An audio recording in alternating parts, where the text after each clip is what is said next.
اعوذ باللہ من الشیطان الرجیم بسم اللہ الرحمن الرحیم۔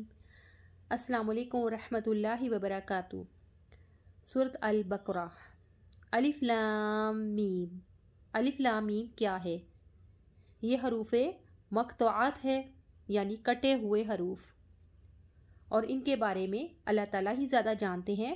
ان پر ایمان لانا ہمارا فرض ہے، اس لیے ان کے معنی کی کھوج میں نہیں پڑنا چاہیے، کیونکہ رسول اللہ صلی اللہ علیہ وآلہ وسلم نے ان حروف کی کوئی تفسیر بیان نہیں کی۔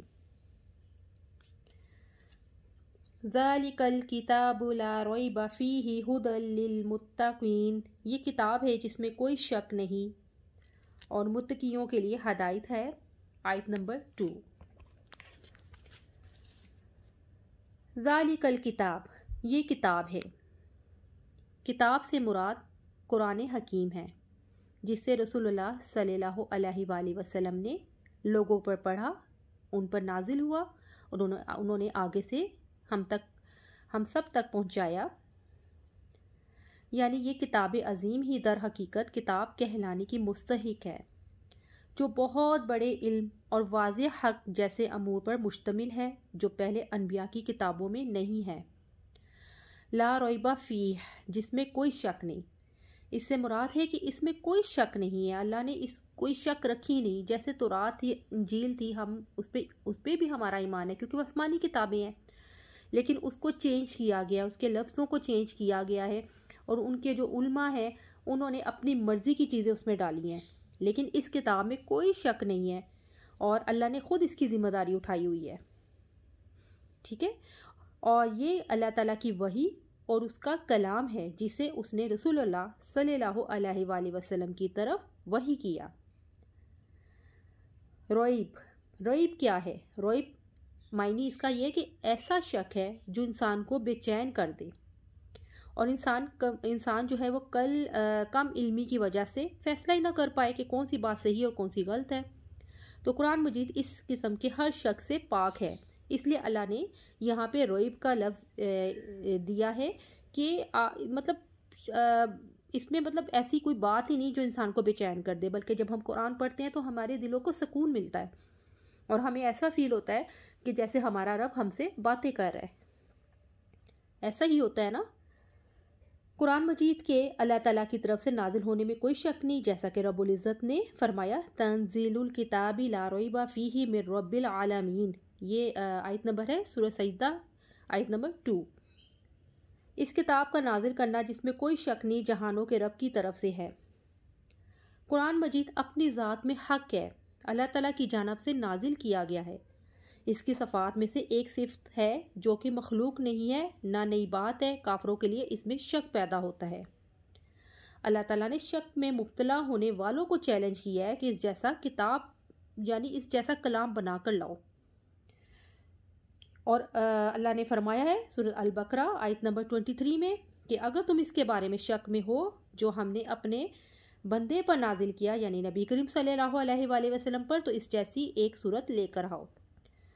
دور جاہلیت میں جب نبی کریم صلی اللہ علیہ وسلم کا زمانہ تھا تو اہل مکہ والے جو تھے وہ اس کتاب میں بہت شک کیا کرتے تھے، تو اللہ پاک نے ان کو چیلنج کیا ہے، اور آج بھی یہ چیلنج قائم ہے کہ اس کی جگہ کوئی کتاب لا سکتے ہیں، یا اس کی جگہ کوئی کلام ایک آیت ہی کوئی اتار لائے۔ لیکن آج تک یہودیوں نے، جو نصارہ ہیں، انہوں نے بہت کوشش کی، لیکن کوئی اس میں کامیاب نہیں ہوا، کیونکہ یہ اللہ کی کتاب ہے اور اللہ نے اس کی ذمہ داری اٹھا رکھی ہے۔ یہ یقین انسان کی زندگی پر گہرا اثر ڈالتا ہے کہ اس کتاب میں کوئی شک نہیں۔ اس یقین کی وجہ سے مومن قرآن مجید کے علم کو قبول کرتا ہے، وہ قرآن مجید کی ہدایت کو سمجھنے کے لیے تیار ہوتا ہے۔ مومن قرآن مجید کے دیے ہوئے طریقہ زندگی اسلام کو سچا اور اپنے لیے ناگزیر سمجھتا ہے۔ اس کتاب سے ہدایت صرف یقین سے حاصل ہوتی ہے۔ اب سوال یہ پیدا ہوتا ہے کہ قرآن مجید کی ہدایت کو کن لوگوں کے لیے خاص کیا گیا ہے؟ تو اس کی وضاحت ہے، جیسے اگلا لفظ ہے ھدی للمتقین۔ ھدی للمتقین یعنی متقیوں کے لیے ہدایت ہے، ٹھیک ہے۔ قرآن مجید کی ہدایت کو متقیوں کے لیے خاص کیا گیا ہے، جیسا کہ رب العزت کا ارشاد ہے، آپ کہہ دیں کہ جو لوگ ایمان لاتے ہیں یہ قرآن ان کے لیے ہدایت و شفا ہے۔ اور جو لوگ ایمان نہیں لاتے یہ ان کے کانوں میں بوجھ ہے اور وہ ان کے حق میں اندھا پن ہے، یعنی یہی لوگ ہیں جنہیں دور کی جگہ سے آواز دی جاتی ہے۔ سورۃ حامیم سجدہ 44۔ قرآن مجید کی ہدایت سب کے لیے عام ہے، مگر اس سے فائدہ اٹھانے والے متقی ہی ہوتے ہیں۔ جیسے سورج سب ہی کو روشنی دیتا ہے مگر آنکھوں والے ہی اس سے فائدہ اٹھاتے ہیں۔ ہدن الہدا وہ چیز ہے جس کے ذریعے سے گمراہی اور شبہات کی تاریکیوں میں رہنمائی حاصل ہو اور جو فائدہ مند راستے پر گامزن ہونے میں رہنمائی کرے۔ ہدایت سے مراد نفع مند علم اور عمل صالح کی توفیق ہے۔ تو یہاں پہ خلاصہ یہی ہے کہ تقوی یعنی ہدی المتقین کہ یہ تقوی والوں کے لیے ہے، یعنی اللہ تعالیٰ کے ہر بات پہ ڈرنا، اللہ تعالیٰ کی اطاعت کرنا اور اللہ کی ناراضگی سے اور عذاب سے بچنا، اور یہی اہل تقوی والوں کی فضیلت ہے کہ وہ اس کتاب سے رہنمائی حاصل کرتے ہیں اور اس سے بے پناہ فائدہ اٹھاتے ہیں۔ سیدنا ابن عباس رضی اللہ عنہ نے کہا، قرآن مجید مومنوں کے لیے ہدایت ہے جو شرک سے بچتے ہیں اور میری اطاعت کے مطابق عمل کرتے ہیں۔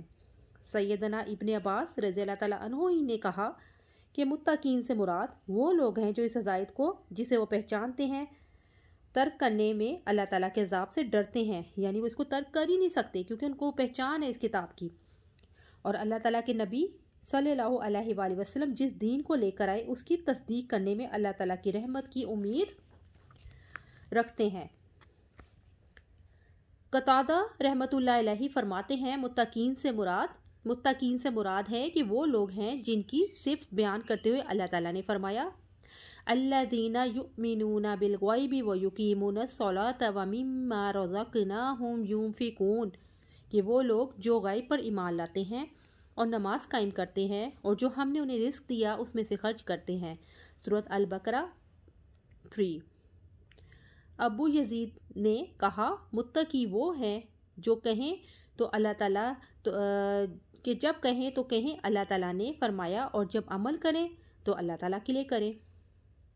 اسی طرح سیدنا عبداللہ بن مسعود رضی اللہ تعالیٰ عنہ سے روایت ہے کہ نبی کریم صلی اللہ علیہ وآلہ وسلم اکثر فرمایا کرتے تھے اللہم انی اسألک الہدی والتقی والعفاف والغنی، اے اللہ بے شک میں تجھ سے ہدایت، تقوی، پاک دامنی اور غنا کا سوال کرتا ہوں۔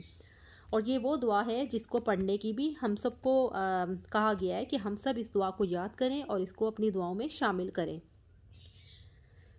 تو یہی خلاصہ اینڈ پہ یہی ہے کہ جو ہے متقی لوگ وہی ہیں جو اللہ اور اس کے رسول کی اطاعت کریں، قرآن مجید کو اپنے سینے میں اتاریں اور نبی کریم صلی اللہ علیہ وآلہ وسلم کی سنتوں پر عمل کریں، اور اپنے آپ کو اس قابل بنائیں کہ روز ہمیں چاہیے کہ ہم تھوڑی سی یہ کوشش کیا کریں کہ 1 یا 2 حدیث پر عمل کریں۔ فار ایگزامپل کہ ایک چھوٹی سی حدیث مطلب سنت ہی ہے کہ جیسے سیڑھیاں چڑھنے کی دعا یا اترنے کی دعا، اگر ہم یہ اپنی روٹین میں شامل کر لیں تو ہم ایک سنت کو قائم کرتے ہیں۔